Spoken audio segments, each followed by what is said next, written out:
If you don't have prior experience in building web applications or connect your app with database, don't worry about it. You can build full secure web application without even using database, only by using Google Sheets. So first thing I need to do is to navigate to Google Stage. Since I'm building a web application, make sure to select Web, change the model to Pro. And here is my idea. I want to build expense tracker dashboard where users can upload receipts, manage their expenses easily. We must see expense summary cards, recent expenses, charts, and receipt scanner with AI. So whenever we upload any image, AI will recognize it, extract everything, scan it, and put it inside the fields. The receipt fields must be date, total, business, and category. Everything must be proceed with only one page. And we need to create separate pages for login and sign up. If you have design MD, you can attach it to Google Stage. How we can do it? Click on Start with your design. Upload design MD. If you don't have design MD, you can create it easily. Go to designmd.ai. Click on Explore. Here we have bunch of themes. We can use them for our app. If you prefer dark mode, you can click on it. For example, I'm gonna choose this one. And here is all the colors, primary, secondary, and all the colors. Click on Download MD, then upload it. Click on Continue, then let's hit Enter. Now Stage recognize Design MD, typography, colors, spacing, border radius, and the color palettes also. And now it's generating the screens. And our designs is ready. You can click any of them, modify it. All you need to do is to explain what you want inside this page, but don't forget to select it. And here we have preview. If I click on it, new tab, I can see here the preview, manage everything, the font, the spaces, border radius, and everything inside this preview. You can click on modify, edit, like this. For example, I'm going to choose this one. I can edit the text or edit with AI, change it, or delete it. Now the next step, let's select all of them. Then click on export. Use MCP. Then set up MCP. If you don't have API key, make sure to generate it. Click on your profile, Stage settings, and here you can create your own API key. So again, click on MCP, set up MCP, choose the client you want. I will use anti-gravity. Copy this configuration, go to anti-gravity and paste it. Or you have another option. Click on additional options, MCP servers. Search for Stage. You will see it. Paste your API key here, click on Save. And now we can see all Stage tools, create project, get project, and delete project. Now how we can test it? How anti-gravity now can see our projects inside Google Stage? List my project inside Google Stage using your Stage MCP. That's it. And here is a list of my projects. I will select the latest one and say, hey Google, select the latest projects AI received expense tracker. We have to design the same design system inside Google Stage by reading all designs MD inside Google Stage. Use Next.js for that and Tailwind CSS. Let's hit enter and see how Google Anti-Gravity will handle it. Now here is the implementation plan. Here is the colors, which Anti-Gravity recognized, border radius, fonts, global CSS, then it recognized sidebar and header, top state summary, and here is the login and sign up page. If you're satisfied with these results, you can click on Proceed. If you have any notice, click on Review. For now, Anti-Gravity will use mock authentication and mock data. That's why I'm going to say I don't want mock data. Whenever I create any receipt, it must be saved automatically inside Google Drive and Google Sheets.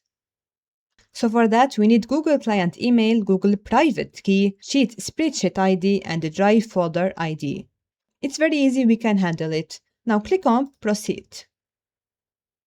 Now here is the result. Our dashboard is complete, but here we have to get Google Client Email, Private Key, and Spreadsheet ID. If you don't know how to get them, just ask Anti-Gravity about it. How to get all these keys inside .env. First, we have to go to Google Cloud Console and create a new project. So let's do it. If you don't have project, make sure to create it. I had a previous project, so I will use it. Then API and services. Enable API and service. Search for Google Drive API. Make sure to enable it. And the next thing, Google Sheets API. Now go to Credentials and create credentials. Select Service Account. So here we have Credentials, Create Credentials, Service Account. Give it a name, then click on Create. Here is our new service account. Now click on this email. Click on Keys. Click on Add Key, Create New Key. It must be JSON. You will see here this JSON file. If you open it, you will see all these details. Inside it, we need Google Client email, Google Private Key, so make sure to copy and paste them. Now the next step for Google Sheets Spreadsheet ID. Create new Google Sheet and share with Service Account. So click on your profile. Here is Google Sheets. Select Blank Sheet. Click the Share button. Here we have to paste the Service Account email, but make sure to give it a name. Click on Save, and here put Service Account email. And make sure the permission is Editor. Click on Send. You can make it as restricted or anyone with a link. Now here is our spreadsheet ID. Until Edit, take it all, go to .env again, paste it inside spreadsheet ID. Now for Google Drive folder, open Google Drive and create a new folder, Received Uploads. Here is our empty folder. Now right-click on the folder, click on Share, and paste your service account again. Click on Send. Go to this file again, take it until Edit, paste it inside .env. Now let's try to upload anything. First, let's upload manually. Click on Commit. Let's go to Google Sheets. And as you can see here, we've got now our new receipt. This app is very useful for non-programmers. No database, no coding, and no authentication. But what about ready production app? No one navigates to dashboard without authentication. Everything will be saved inside database. So the next phase will be full guide for anyone who wants to learn vibe coding from scratch. And don't worry about it, you will not write a single line of code. So let's talk to anti-graffiti again. Let's dive in with more details. I need authentication. No one can navigate to dashboard without authentication. I need to upload receipt and scanning it using AI. We will use Gemini API key for that. And now everything is saved inside local storage. We need a full database for that. So which one is the best? Firebase or Supabase? So anti-graffiti now will give us full guide about the best database for our application. So let's hit enter. Now here is the implementation plan. For database, the recommendation is Supabase because it has Supabase Auth, database, and Gemini AI integration. So this is the best solution for us. And all we need to do, Supabase URL and anon key and Gemini API key. And it will create this schema to create the tables, transactions, and users. And it will install Supabase. Some functions for Supabase, Supabase client, for client side, and Supabase client for server components. And it will create this file, middleware.ts, so no one can navigate to dashboard without authentication, and this page will handle that. But since we are using Next.js 16, middleware no longer exists. We need to replace it with proxy. That's why inside review, we have to say that, okay, done, but replace middleware.ts with proxy because we are using Next.js 16.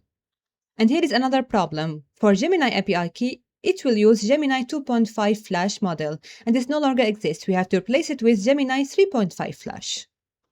And replace Gemini 2.5 Flash with Gemini 3.5 Flash. That's it. And now it will replace the local storage, which we can see inside DevTools, and everything will come now from Supabase with real-time fetching. So I think the plan is complete. Let's submit it. Okay, done. Now let's get the schema SQL, copy and paste it inside Supabase. We have first to create project inside it. So go to Supabase, make sure to create account, create organization, and let's create a new project. And make sure to enable automatic RLS, which is role level security. So we can give it strict rules to manage who can read, create, edit, or update. Now let's go to SQL editor and paste everything inside it. Click on Run. Now let's go to Table Editor. And now we can see Transactions table, and inside it user ID, date, entity, category, everything. And by the way, if you go to Authentication, we can see here by default, these rows come from Supabase. That's why we don't create any additional thing about the users, especially when they sign in or create account. And if you go back to Table Editor, we have now 4 RLS policies, which come when we apply this schema. As you can see here, anti-graffiti handle it by itself. Users can update on transactions or delete it, insert it, or view it. just like we have here. Now the next thing, Supabase URL, Anon key, and Gemini API key. For Supabase URL, go to Project Overview. This one is project URL. Copy and paste it. For Anon key, go to Project Settings, API keys, Legacy Anon Service Role API key. Copy this Anon key. For Gemini API key, go to Google Studio and get new API key. Create API key. You can use it for free. That's why I'm going to choose default Gemini project, which is the free one. Click on Create. Now let's test everything. As you can see here, I cannot navigate to dashboard without login or create account. So let's sign up. Then create account. Now let's sign in. But now if we try to sign in, we cannot because Supabase by default sent email confirmation. So check your email. Here is the email, confirm email address. Then sign in. And here is our dashboard. Let's try to upload any receipt. I have this dummy one. Let's click on it and scan it. And the upload is successful. I can see business entity, category, and total amount. So let's click on commit record. And now we can see everything here inside transaction log. In the same time, everything is saved inside Google Sheets. So which one is the best for you? Creating app without database, everything is saved inside Google Sheets, no authentication, no headache, or diving into real database. So as a beginner guide, I taught you both of them so you can choose the best option for you.